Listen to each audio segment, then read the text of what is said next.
বিশ্ববাজারে স্মরণকালের সর্বোচ্চ দাম উঠেছে স্বর্ণের। আউন্স প্রতি 2.94% বেড়ে স্বর্ণের দাম $3,000 পৌঁছেছে, যা বিশ্বের ইতিহাসে প্রথম। CNN এর এক প্রতিবেদনে এই তথ্য জানানো হয়েছে। বাংলাদেশের বাজারেও আজ বেড়ে যেতে পারে স্বর্ণের দাম। সেক্ষেত্রে রেকর্ড হতে পারে বিশ্ব বাজারের মতো বাংলাদেশেও। প্রতিবেদনে বলা হয়েছে, মার্কিন প্রেসিডেন্ট ডোনাল্ড ট্রাম্পের শুল্ক ও ভূ রাজনীতি নিয়ে বিনিয়োগকারীদের উদ্বেগের কারণে নিরাপদ আশ্রয়স্থল সম্পদ হিসেবে পরিচিত ধাতব বস্তুটির চাহিদা বৃদ্ধি পেয়েছে।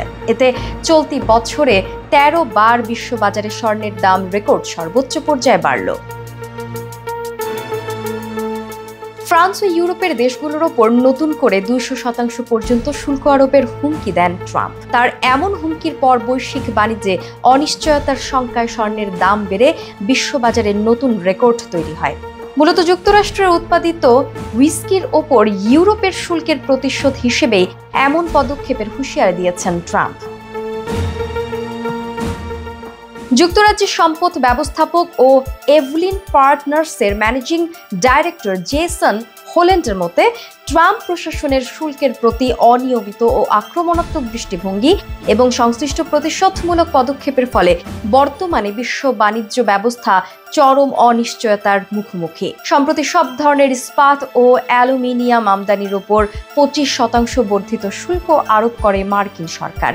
এর পাল্টা পদক্ষেপ হিসেবে যুক্তরাষ্ট্রের ওপর শুল্ক আরোপ করতে যাচ্ছে ইউরোপীয় ইউনিয়ন, যার অংশ হিসেবে 12 মার্চ $28 বিলিয়ন মূল্যের পণ্যের ওপর এই শুল্ক আরোপের কথা জানিয়েছে ইউরোপীয় ইউনিয়নের কমিশন।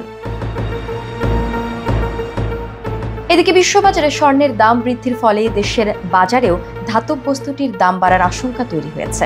কারণ প্রতিবার বিশ্ববাজারে দর বৃদ্ধি পেলে দেশের বাজারে তেজাবি পাকা স্বর্ণের দাম বেড়ে যায়।